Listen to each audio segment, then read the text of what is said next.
Hello, and welcome everyone. Thank you so much for being here. We are thrilled to have you. My name is Hunter. My pronouns are he, they, and welcome to the Power to Fly Chat and Learn for today.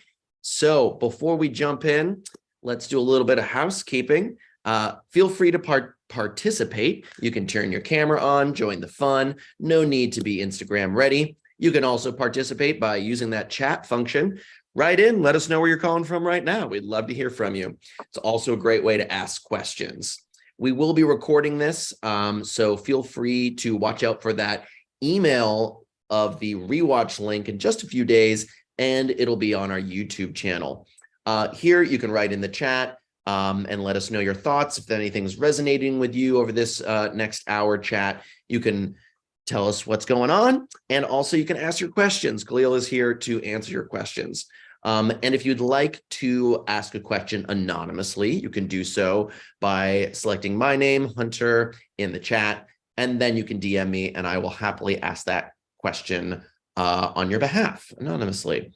Okay, so without further ado, we have a very, very cool company and a great person here talking about it today. We have Aurora Solar, and Kahlil leads Aurora Solar's BDR team with over a decade of SaaS sales experience. He honed his top of funnel expertise during his tenure at the French Embassy Trade Office, where he spearheaded business development and GTM strategy for over 30 SaaS startups. Pretty awesome.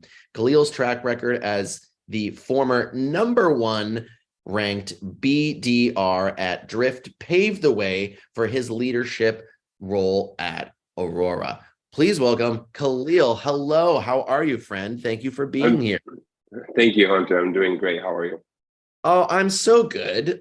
So happy to be here. It's so great to have you. And, I always, having clean energy on the call is a great way to get my day going. So thank you for being here. Before we jumped on, you told me you were calling in from San Francisco. So what's it like in SF today, and how are you doing today? I'm doing well. I'm thrilled to be here. Thank you for having me. It's a beautiful day in San Francisco. We've had some rain in the past few weeks, so it's refreshing to have a beautiful day. But yeah, things are going great. Again, really excited to be here and answer any questions that people may have. Awesome. Well, before we jump into, so today's topic is how to level up your sales career in remote hybrid environment. Before we jump into the questions, would you like to share a little bit about your career journey, and maybe some insight on why we have you as a speaker today on this topic? Yeah, sure. Absolutely. Just a little brief background. My name is Kahlil Trocmé. I'm from France originally. I moved to the United States back in 2004. Graduated with a bachelor's degree from the University of Wisconsin-La Crosse. And then shortly after graduating, I moved over to San Francisco about 10 years ago now. And I've been deeply embedded within the tech ecosystem for the past decade, leading sales teams across different companies. But yeah, I'm a sales leader here at Aurora Solar. We are a $4 billion company that operates in a clean tech environment. Our goal is to build the digital infrastructure for the solar industry. So we help both commercial and residential solar companies deploy perfect engineering designs for their rooftops. And I lead a BDR team over on the corporate side. And so I'm thrilled to be here and answer any questions for future sales reps or current sales reps and kind of share a little bit of my wisdom. So cool. And someday when I am a homeowner, I'm going to be calling you Kahlil, because that's the power that I want powering my home is solar. It's so cool. It is a really cool technology. It is an industry that is booming. Only 2% of rooftops are equipped with solar at the moment. So we have a lot of work to do, but it's an industry that I'm passionate about. Oh, so great. So friends, the way that the next hour works is y'all submitted questions in advance. Thank you for doing that. We've made a list of those questions, and I'm going to go down those. Those have been anonymized, so I don't know who wrote them. If you hear your question, you can give a shout out. That's cool. If not, you can also just let it fly. That's also great. And if you want to ask more questions, use the chat. You can use the public space. Please be mindful to use welcoming, inclusive language so that we can all have a great experience. And if you'd like to ask something anonymously on the fly, you can DM me directly. You can also use the Q&A feature that's in Zoom now. We do have that enabled, and that's another nifty way you can ask questions anonymously. Okay, so that's how we're going to do it. So first question, Kahlil, is someone wrote in and said, would love to hear more about your career progression, which you just shared so greatly about. What were the main challenges you faced early in your professional journey? Yeah, I think the first thing that people need to figure out is what makes them tick. And, find out your passion is more important than anything else. I would assume that you have to align your passion with your work, because when work feels like play, you've already won. And so my career in sales started when I was a junior at the University of Wisconsin-La Crosse. I walked into one of my best friend's bedroom who was building a software startup. And I simply asked him, what are you doing and how can I help? And that's how I stumbled into sales. As a former competitive athlete, I found a new pathway to channel my competitive energy. And so after co-founding the startup when I was in college, I completely fell in love with entrepreneurship and software. And so I think the first thing that people need to figure out is, what is it that you love? What is it that makes you tick? What are you passionate about? And align your passion with your career path. And so I think some of the hurdles and challenges I face are taking big gambles early. So shortly after graduating from the University of Wisconsin-La Crosse, I hopped on a flight to San Francisco to work with a tiny software startup that was bootstrapped. It was probably the biggest gamble I've ever taken in my entire life. Quite the scary move, but I thought to myself, I'm 23 years old. I have plenty of time ahead of me, and it's time to take a gamble and take some risk. So I would say find your passion, take some risk, nice and early, calculated risk, of course, and deeply embed yourself with the type of people that you want to become. And so, as somebody who's passionate about sales and software, I found something that doesn't feel like work, and more so feels like play. So, I would tell anybody who's aspiring to become a sales executive is, make sure that you're passionate about the industry, make sure you're passionate about the product that you sell, learn as much as possible, becoming a learning machine, and try to get better 1% every day. And the compound effect of that over 10 years enables you to build an awesome career if you're dedicated. So I love that. That's such good advice. It makes me think about how, we have these big ideas and we have these big hopes, but it comes down to what can we do in small bits each day, right, to get to that point. absolutely. Yeah. Okay, next question we have is, do you believe there's any correlation between your work environment, remote, hybrid, or in office, and how quickly your career can or cannot grow? Yeah, I think that being in office as a sales rep is definitely beneficial. You can learn through osmosis and learn through others. And there's a sense of camaraderie and team spirit that is not easily replicable in a hybrid environment. So, unfortunately, COVID has put some barriers to having people work in office. And so, if I had to go back and ask myself, would I start in an office environment to start my career? I would say absolutely yes. Unfortunately, our current times are changing, and so I think we have to adapt to a new hybrid or remote environment. And so, yes, could you learn faster through osmosis and through other people by being in office? Absolutely. Is a remote environment more difficult to navigate? 100%. When you work in a sales office on a sales floor, I lead a team of BDRs. So typically speaking, you have a floor full of BDRs making cold calls, sending emails, cheering each other up throughout the day. In a hybrid environment, you are typically working from your bedroom or your office. There's nobody around you. It can be a little bit isolating.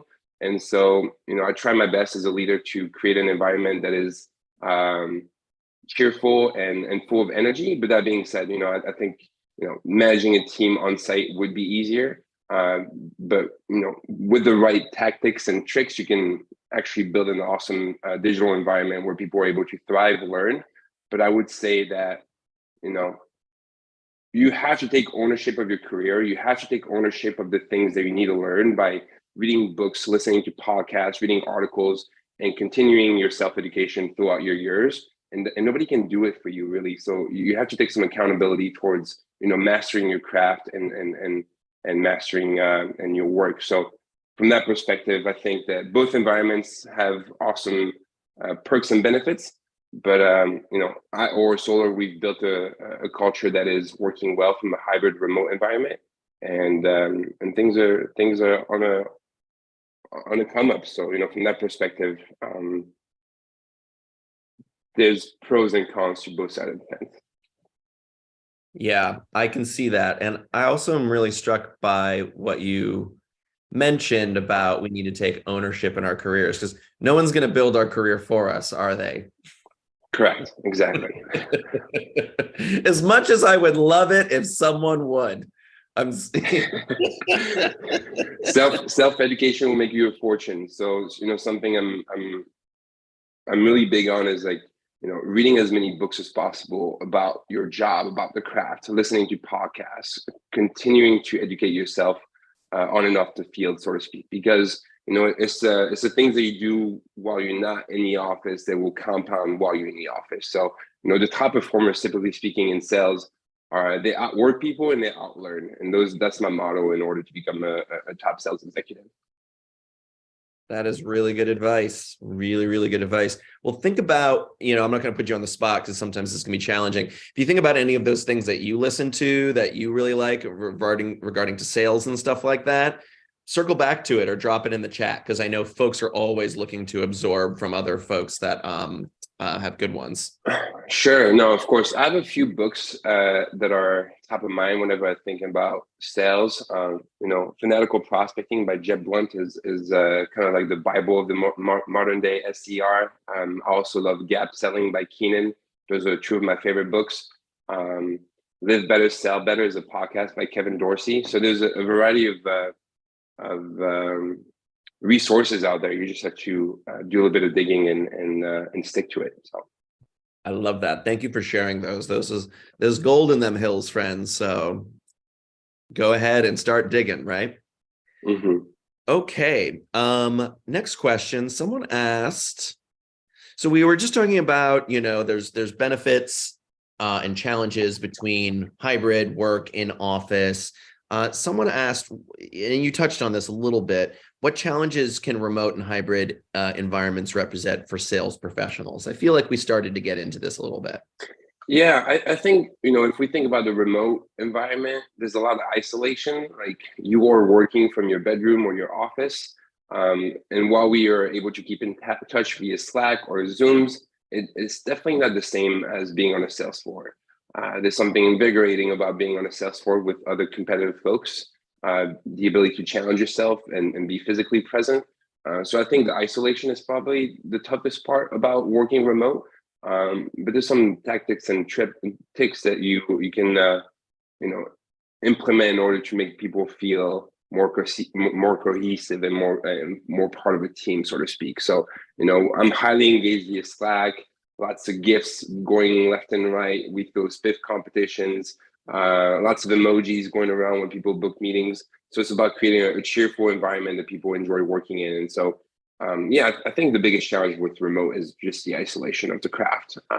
People are making cold calls from the bedroom, and it's not glamorous, it's not easy, but it yields the results. So it's upon the individuals to, again, take control of their career and have the work ethic and discipline to execute every single day. Like I tell my BDRs, professionals show up every day and execute regardless if they feel like it. Amateurs show up whenever they feel like it. Yes, that is solid. So solid. And if you make your bedroom really cute, maybe it could be glamorous calling from the bedroom. Absolutely. Yeah. Put like a beautiful chaise lounge in there and paint the wall blue or red or something. No, I agree with you, Hunter. You have to create an environment that is pleasant and in which you like operating in. And so, whether you're listening to your favorite music when you're mapping out accounts, or having an amazing cup of coffee, whatever the case may be, you have to set up your work environment to enable you to focus and execute the work at hand. It's so important, right? And like it's tax day, right, here in the United States. So if you're doing your taxes, or if you've done them a month ago, you're inspiring to me. I'm not one of those people. But it's like, right, I was looking back at the year, and it's like, what did I do that made my working from home better, right? Like there were investments that were made that helped me be more productive, that helped me be more productive when I take a break too, like these things are important for us to build and continue to like learn and discover about ourselves, how we are most effective when we're in these either hybrid or working from home situations, right? Absolutely. Yeah. So Annabelle asked a question. Someone asked, she said, as a sales leader, are you using tools like Gong or Chorus to coach reps? I'm curious why learning by osmosis, is what you said earlier, is still a thing in 2023 when we have tools that make that strategy obsolete. If you don't use those kind of tools, why not? It's a great question. And yes, we do use Gong. We use a variety of different softwares. We use Gong, we use Drift, we use Outreach, Salesforce, that's our typical tech stack. And yes, I do leverage these platforms in order to enhance my coaching. But there's nothing quite like human contact. I'm a big fan of being in the office if I had the opportunity to. Unfortunately, my team is scattered across the United States, so I don't have the ability to come into the San Francisco office and have my BDRs in the office. But yes, we do leverage these technologies, but there's again to me like being next to other sales reps who are passionate about their craft or passionate about the product that they're selling. There's nothing quite like being next to them physically, and I think the hybrid remote environment doesn't allow for that. But luckily, we have technologies like Gong that enable us to have a better understanding of how are reps talking about a value proposition of a cold call. How are we describing the products, et cetera, et cetera. So yes, these technologies are amazing and enable us to do the work from a remote environment. But yet again, if I was a starting BDR, I wish that I had the option to go in the office to learn from top performers. There's nothing like the camaraderie that you build on a sales floor. So mix of both. Both have pros and cons, but we have to deal with the hand that we've been dealt. So as of right now, we're just operating in a remote environment. I love that. I always like to be the novice as the moderator. Can you define what BDR is for us as well? Yeah, it stands for Business Development Representative. Awesome. These are top of the funnel sales reps who are in charge of generating leads via cold email, cold calling, LinkedIn DMs, videos, and cold outreach. These are our job is to educate buyers upon the problems that we solve for, bring them to the table, and enable them to learn more about our products and services so they can make their businesses more efficient. Great. Thank you for that. It's so I'm always like fascinated by how each position, each job, each world there's like a whole book of acronyms for each world. It's like Yes, you can correct. each write your own little handbook that's probably this thick. Absolutely. Cool. Well, there's some great questions coming in. You can use that Q&A function. You can use the chat. We got about 40 minutes left, friends. So now is the time to get those questions in often and early, because if you start asking them at the last 5 minutes and all of y'all start asking questions, it happens. Don't be shy. I won't get to all of them if you ask them in the last 5 minutes, but if you start asking them now, we will. So please do ask them often and early. That's my PSA. Okay, friends. So the next question we have so we've been talking about, okay, there's nothing like being in person, with other folks. But if we don't have that luxury or that opportunity, what are some ways to build rapport virtually with our colleagues?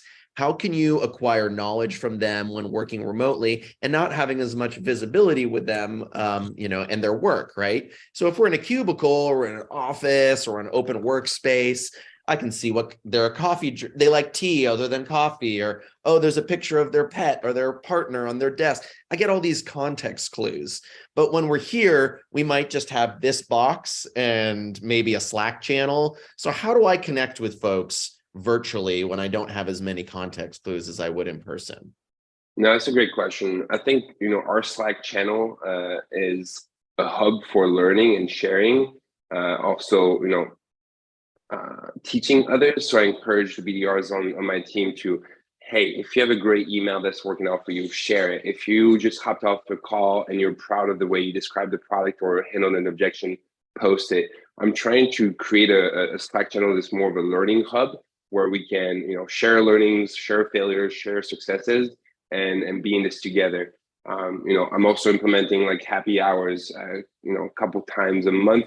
So on a Friday we can, have a nice drink and joke with our colleagues. And so I think, the culture is a difficult thing to build. You have to build a culture of accountability, but it doesn't mean you can't make it fun. And so from that perspective, whether it's on Zoom, Slack, or the happy hours or the BDR huddles that we have, we're trying to build a sense of camaraderie and a mission-driven company. And so, there's multiple ways to make a Slack room more fun than it could be.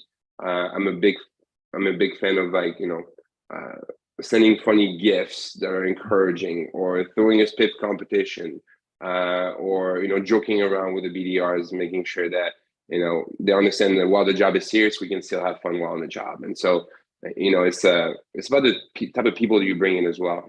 We have to make sure that the business development representatives that are coming in are not only passionate about our industry and our goal as a company, but willing to roll their sleeves and get to work when we need to execute. So you have to bring some heart and humanity within the process, while still being cognizant that as a sales team we have numbers to hit, and that takes priority over most things.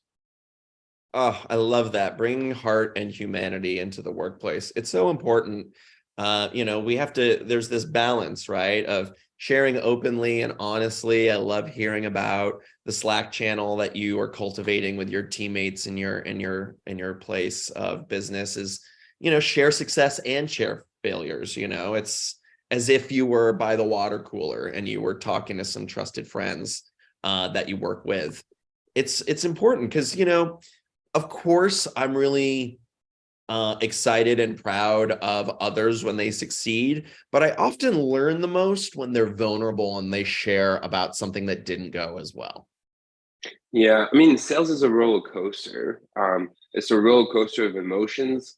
While you can be great at your craft, you will have some down months, some down weeks. And what's important is to, stay consistent with the outbound metrics, whether that's like, emailing people or sending people, a video or LinkedIn DM or a cold call. You have to be consistent through the ups and downs. But for anybody who's an aspiring sales rep or somebody who's seasoned, like the sales roller coaster spares no one.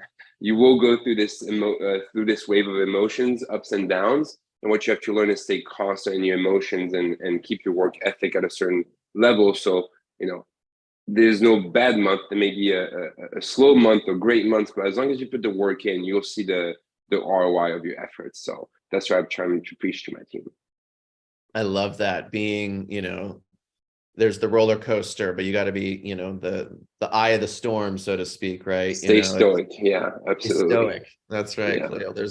There's I'm gonna modernize it a bit, but there's that Zen Buddhist saying, there's storms and clouds will come and go, they'll pass, but the sky remains the sky, right? And we just gotta we gotta stay the sky, right? We gotta stay that big picture.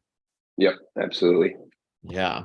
And we got a shout out in the chat earlier. Shirley said, yes, sharing is caring. Yes, we're talking about our successes and our challenges. I love that. Okay. So we're almost at the halfway mark, friends. So keep those questions coming. And those comments. We love it here.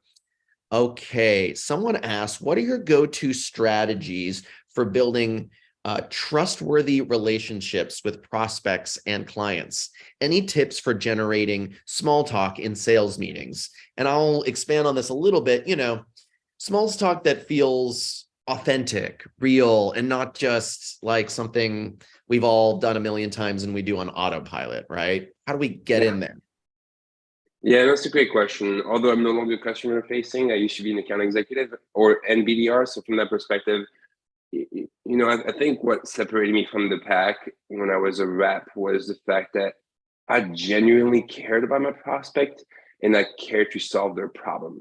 And so if you can, have conversations with your prospects and ask the right gap questions, really care about their business, understand what are initiatives, understand what are their goals, understand the problems that they're facing, the more you generally care about your customers, the more they'll buy from you. And we're not here to sell the customer. We're here to identify the problem that they may be experiencing and solving these problems. I tell my reps, like, as a BDR or as a sales rep, you're a problem solver and people helper. This is why I love the craft of selling so much, especially with, amazing software startups. Is at the end of the day, our job is to, identify problems that our customers may not know they have, shine a light upon these problems, present solutions, and help these companies thrive financially. When a solar company purchases a software, they're better off because they're going to make more money. They're going to be more efficient. And that end result, a company owner may be able to make his mortgage payment or thrive financially or be able to pay his employees better. So at the end of the day, when we sell great softwares and great solutions to businesses, that makes me feel good because tangibly we're helping people. And so this is why I fell in love with the craft of selling is, whether you're customer facing or not, you should absolutely care about your customer.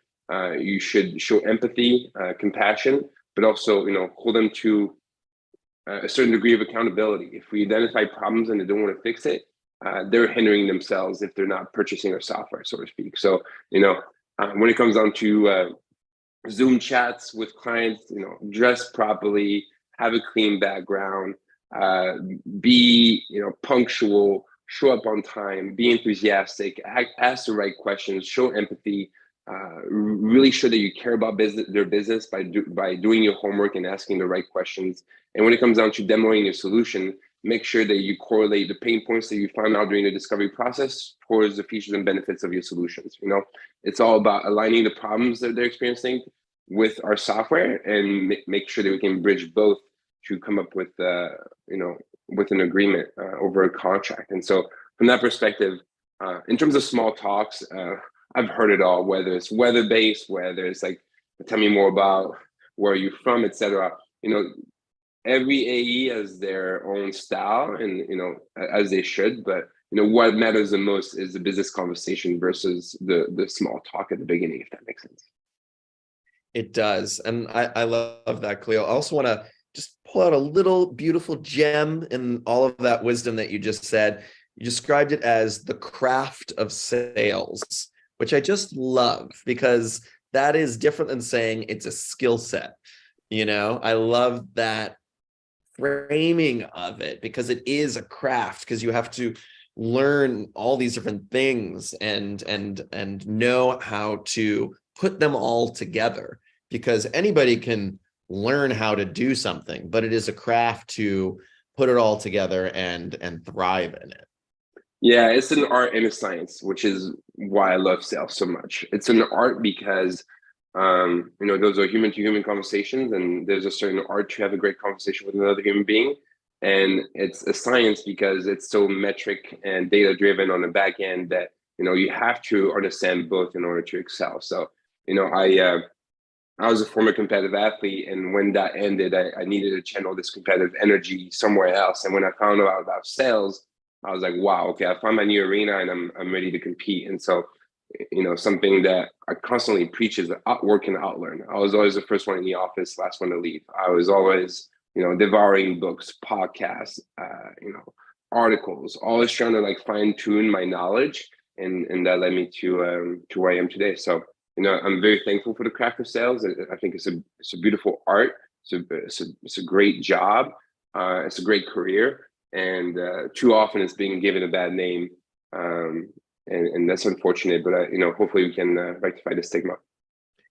Yeah, and I think the way you do that is by what you've been sharing with us, is bringing humanity and empathy to these calls and to your business. Absolutely. I mean, the top performing reps across any company are highly empathetic, and so you have to come in these calls with genuineness and wanting to help folks, and that's the way top sales reps separate themselves. Absolutely. So we have a great question that came in. Someone would like to know, for people who work in purchasing, each time is more common to see the sales force of our suppliers working remotely.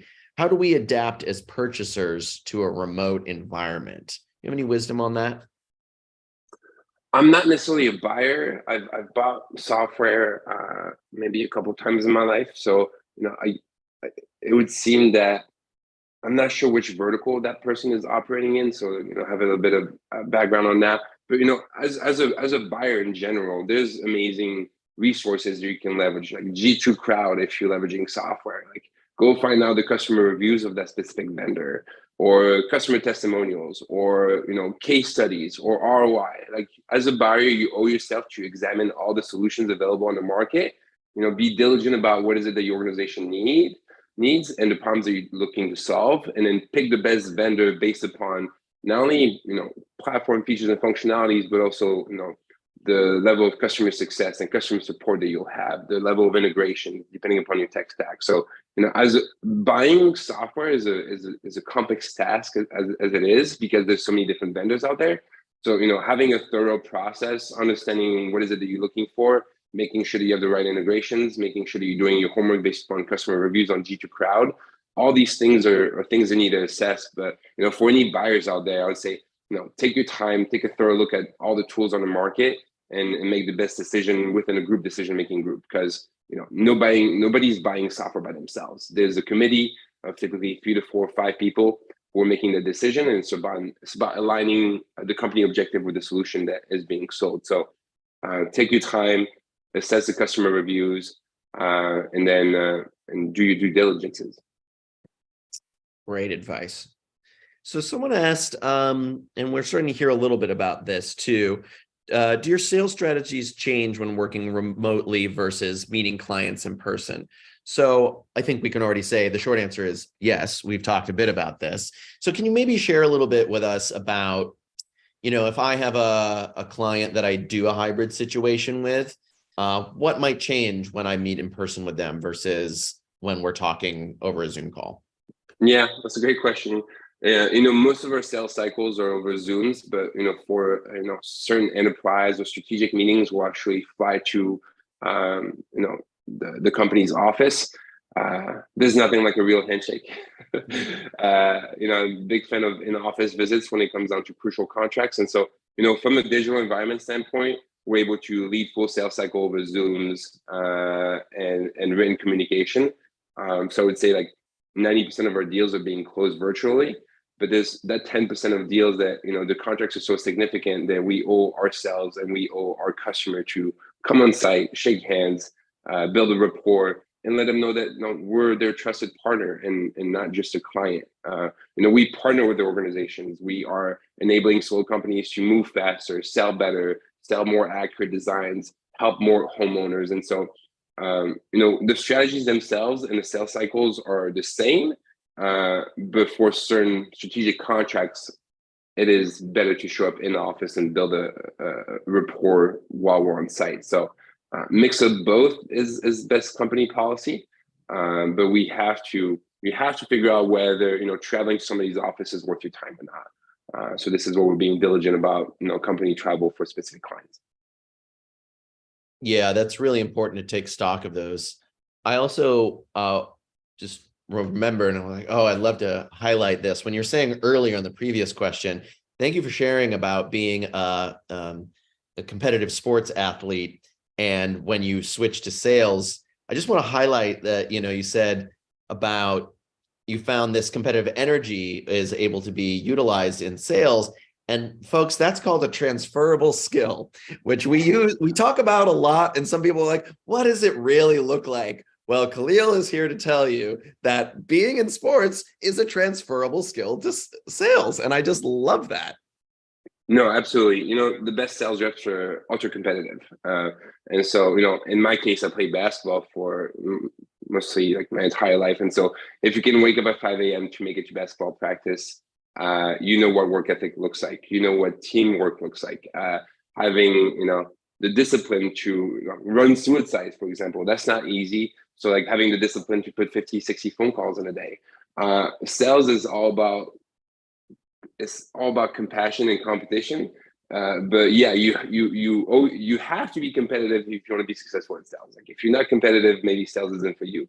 But yeah, competitiveness is definitely something I'm looking for when I'm hiring folks. So without that competitive DNA, one will probably struggle in sales. Which again, going back to what I said earlier, you need to find what you're passionate about. You need to find what makes you tick. If you start selling and it starts feeling like play and you're excited, then you might have found something that you're passionate about. If you start selling, you're like, oh my God, this is not for me. I'm not sure I'm willing to compete at this level. Then maybe you should find another craft, and that's okay. You have to figure out something you're passionate about. Like for example, I work quite a bit, but it doesn't necessarily feel like work because I'm genuinely passionate about what I do, and I think that should be the compass that everybody should look at in terms of like making career decisions. Like you should let your passion and interest drive your decision making skills. It's so important. Once upon a time when I was a teenager and in my early 20s, I worked in some sales positions. And what I learned early on is like, oh, I like being front facing with people, but I don't feel like I want to try to get their money. It was like, I'm halfway there. Like I'm halfway in a position that I don't feel totally comfortable in, and it took years of sort of navigating, and it's a continual evolution of like what my skill set is, where when it doesn't feel like work and it feels like I'm enjoying it, like you're saying, like talking to Kahlil and talking about what he does and how he ticks and figuring this out, and like Power to Fly, like this is a medium that I love and I can thrive in. But it took some experimenting to figure out, oh, I like talking to people, but there's this other part of it that's not really for me.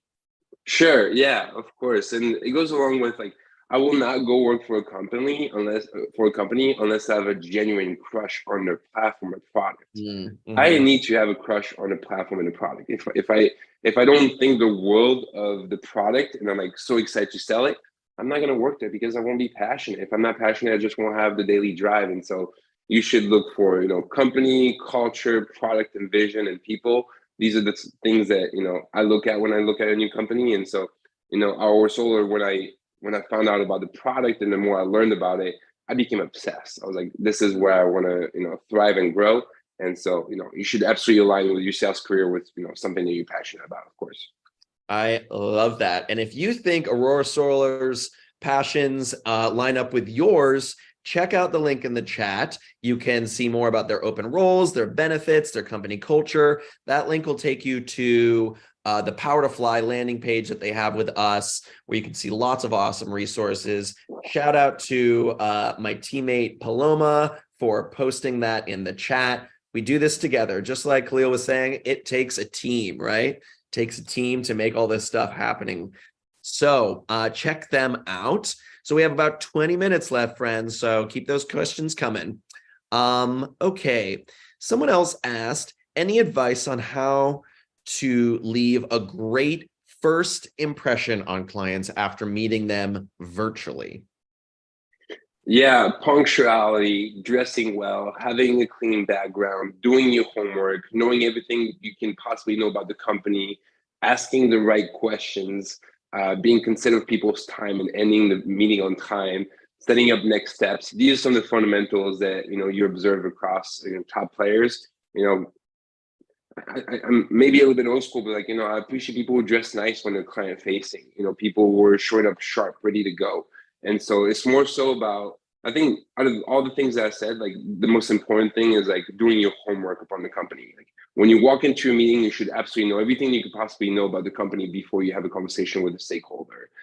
That shows the buyer that you care about them. It shows the buyer that you care about their business. And all this homework will enable you to have a thoughtful and intelligent conversation about the problems that you're looking to solve. And yeah, these are some of the fundamentals, but it takes reps and sets. You don't become great at sales just by thinking, oh, I'm gonna have a great call. It takes repetition, it takes failure, it takes success. So you have to, you have to show up with intention and care. Like buyers can tell when you don't care about them. Buyers can tell when you're just trying to sell or get money out of them. And so if you can come with a place of empathy and intellect, you can build a bond with a buyer, and build friendships. I have a rep that I recruited at Aurora Solar. He cares so much about his prospects that oftentimes he's getting invited. Like, oh, come to my boat party next weekend in Iowa. He's like, well, thanks for the invite, but and so you can tell when people feel cared about. And so these are some of my top tips. But again, like if you want to look at resources like Gap Selling is probably one of my favorite books in terms of like how to lead a great sales process. To me, it's like top 2 sales books of all time. I think buyers care more about how you sell and how you identify problems more so than anything else. Like, of course, you can show up with a T-shirt on a Zoom call and be a killer sales rep. Your shirt will not make you a better seller.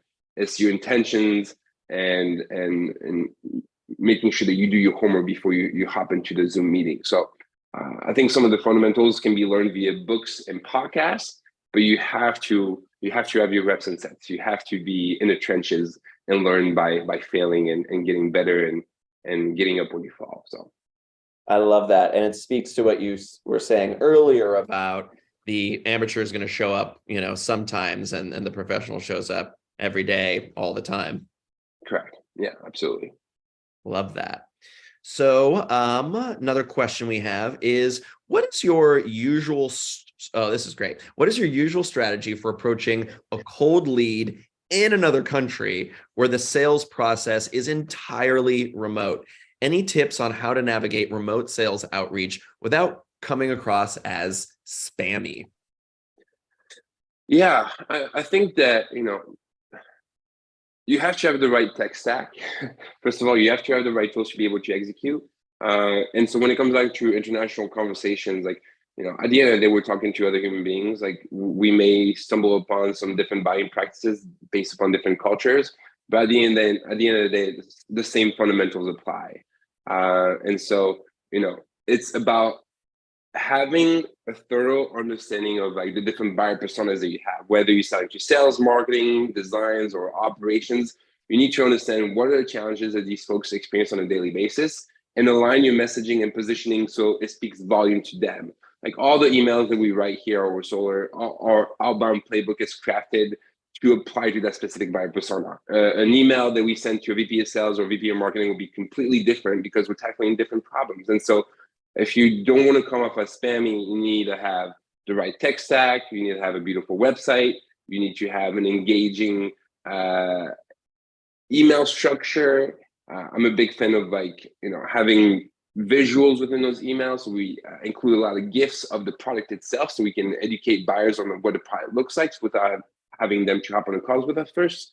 We have to have a cold call script that is compelling, that talks about the right features and functionalities. And so I think it's you have to have the right playbooks and the right folks in seats. And so all these things combined make for a great buying experience, but there's a lot of moving pieces on a Tetris puzzle, and then you owe yourself to take a thorough look at every single piece of content that you ship out.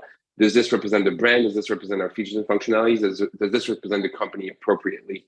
And when it does, you can amount to amazing results. So I hope I'm answering your question. Happy to go in further detail. Love that. Yeah, that's fantastic. And while you're opening up the door for further detail, and we can do this again at the end, what's a great way for folks to reach out to you if they want to keep the conversation going, ask some more nitty-gritty questions? Yeah, sure. Feel free to connect with me on LinkedIn and send me a DM if you have questions. Happy to answer them. Awesome. Thanks for that. So in speaking of the nitty-gritty, someone asked, how do you manage to maintain your focus while working at home? We'd love to hear and to know more about your time management tactics. Yeah, I may not be a role model because I am so embedded in my work. I'm a workaholic. I'm passionate about what I do. So I work most of my waking hours. And so, I think you need a time block. I think that's the most important thing. You need a time block and set, as human beings, we get scattered easily. We get distracted easily. So I'm going to speak on behalf of a sales rep. If I am a sales rep, and I need to figure out how to manage my calendar, you should absolutely time block. What does that mean? Like if you wake up at 8 a.m. and you start your day at 8:15, the first hour, maybe you should be spending mapping out accounts, understanding what companies I'm going to target, who are the decision makers within these companies, and map them out and send sequences. And my second hour will be cold calling for a straight hour. And my third hour will be sending emails for another hour. You need to stay focused on doing one thing at a time. We're not good multitaskers. We think we are, but we're terrible at it. And so you need to do one thing at a time and stay hyper focused on that one task. That will enable you to get so much more done than if you were to like, okay, I'm going to do cold calls for 10 minutes and send a few emails, and I'm going to hop on LinkedIn DM and send a few direct messages. Like that's the exact way to shoot down your productivity. So I would say start early. You know, the early bird gets to worm. As a sales rep, when I was a sales rep, I used to show up to the office. I was the first one all the time. I had to be first, and I would leave last. Right? Time block your activities. Only do one thing at a time. But I think to a certain degree, if you want to become great at your craft, something's got to give. Like you have to sacrifice something, right? Like you don't become a top sales rep by working 9 to 5. You become a top sales rep by going above and beyond. And so, you know, for the folks who want to be great at their craft, like you're going to have to sacrifice your time. And so I think that's the biggest, you know, lesson that I've learned over my years. Like typically the top performers are the hardest workers. And so you have to find a rhythm that enables you to operate on a daily basis while still giving your body and your mind the time to recharge. Working out, drinking water, taking care of your body, and meditation if that helps you calm down. Like all these things are super important. But you know, all the people that I've seen succeed at a high level, they are career driven, they're hyper focused, and willing to do the work whether or not they feel like it. So I while I think balance is important, at a certain point in time, you need to roll up your sleeves and get to work and be willing to work as hard as it takes in order to accomplish your mission or your quota. So I hope I answered your question, Hunter. It sure did. And it also reminds me that, like you were saying, you got to go above and beyond and something's got to give. And that is for a mission of some sort, right? It's Sure. like, you don't want to be doing that your entire life. Maybe your mission Sure. is like, oh, I want to buy a house. I want to retire by the time I am X age, or whatever is, I want to send my kids to college, or whatever your goals are, right? That's what keeps us going, right? That's what keeps us rolling our sleeves up, right? Yes, you have to have your North Star. You have to know what you're working for. And so, like you have to know your why. If you don't know your why, it's going to be very hard for you to be dedicated every single day. Whether, that's helping your parents or putting your kid through college or whatever you may have going on in your life. Like you have to know your why. And typically speaking, like I would say, if it's like, materialistic possessions, that's probably not your why, right? Like I want to buy a sports car. It's like, that's superficial. That's not what will get you out of bed every single day. And so typically speaking, the irony behind all this is, when I ask my reps why, it's oftentimes for somebody else. Well, I want to take care of my kid. I want to take care of my mom. Like all these examples are like humans wanting to care for somebody else. But like, in that respect, you have to put in the work, you have to put in the hours, you have to sacrifice. But what most people don't see is that all these efforts compound and eventually you get your breaking point and your career explodes, right? But it takes years and years. Like it took me 10 years to be an overnight success, so to speak. So, I've dedicated the past decade to learning and thriving. And so it didn't come easy, but I'm still working on myself. I'm still getting better every day. And the work is never done. So, I appreciate the opportunity to get better every single day and keep thriving. I love that. I'm going to put that on my wall, Kahlil. It took me 10 years to be an overnight success. That is so good. I think too many people see the lights and the glory. They just don't see the dark hours of like tireless work. Right. All the people who've gotten there like have put in more work than most. So it does take quite a bit of sacrifice. It does.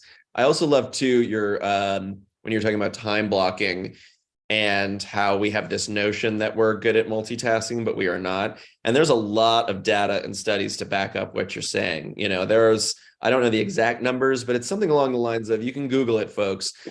But when we're focused on one thing versus when we're multitasking, our productivity ratio goes down by like half or something drastic. It's a huge number that just plummets as soon as we're splitting our focus. So I love how you're like, 10 minutes on this, 10 minutes on that. And then you can circle back, right? Because we're creatures of, variety is the spice of life, right? So, but even if that's just breaking up your day in a way that's more interesting, that might be the right kind of variety. No, absolutely. You have to make your work environment fun, right? You have to feel good about where you are physically, and hopefully you can align yourself with the company that you're passionate about, because there's nothing like from being a driven standpoint, like you might as well love the product that you're selling when it comes to your sales. Otherwise, it's going to be a tough road ahead, so to speak. Yeah. And just a little shout out here. ML White from the chat said, although I am not in sales, but in UX design, I noticed that a lot of the job tips that were given by Kahlil for the online sales professionals can be used in the UX industry as well. And I think across many industries, what you're saying, showing up on time, do your homework, clean backgrounds, dress professionally, all those things. I love you said, you may be old school, but these are universal tips, right? That work in all aspects of sales and being professional. Yeah, absolutely. Yeah, so great. So friends, we have just a couple minutes left. So if you have any last burning questions, now is the time, because we only got a couple minutes left. So get them in, friends. Okay. So someone else asked, what are your go-to strategies for maintaining up to date with the industry? What areas should sales professionals focus on for upskilling constantly? That's a great question. I've learned that the more I learn, the more I earn, and so I think if you can make it a habit of learning, like for example, I'll tackle a book a month no matter what happens. Whether I'm taking a walk across a park, I'm listening to an audiobook. If I stumble upon an interesting article, I'll go ahead and read it. If I have blogs or podcasts I want to listen to, just listening to one podcast episode a week over the course of a year, you'll be amazed of the things that you've learned, right? And so I think it's my duty to stay up to date upon the latest technologies, the latest blog, the latest tactics, for example. And that's something that you have to have self-discipline. Like self-education will make you a fortune. And so any sales leaders or aspiring sales rep, I would say, my two advices is to outwork and outlearn. Outwork anybody else that's around you. Work harder, place more cold calls, send more emails, send more LinkedIn DMs, ship more videos, be more aggressive than anybody else. And then outlearn, because the compound interest of you reading a book every single month over the course of a year, if you were to say, okay, I'm going to read a sales book every single month in 2023. In 2024, your knowledge base upon sales would be so much bigger than it used to be, right? And if you do that over the course of like 2, 3, 4, 5, 6 years, that's when you can call yourself an industry expert. But it takes, something's got to give. You have to make learning a daily habit. And so, I love learning personally. I love like reading new books, listening to podcasts, and continuing my education. Like learning doesn't end at college. You should continue to perfect your craft. But the cool thing is that you get to learn about things that you're passionate about, hopefully. And so, that's my best advice. Like, be a learning machine, and then watch your income grow over time. I love that. Okay, one last question before we wrap up. You talked about finding the balance earlier a little bit. So can you speak more about self-care as a hybrid remote professional? What are some of your best practices, and how do you make sure you're protecting yourself and your mental health as a revenue-driven professional? So what's Kahlil's self-care? Is it a spa day? Is it going shooting hoops? Like, what do you do, friend?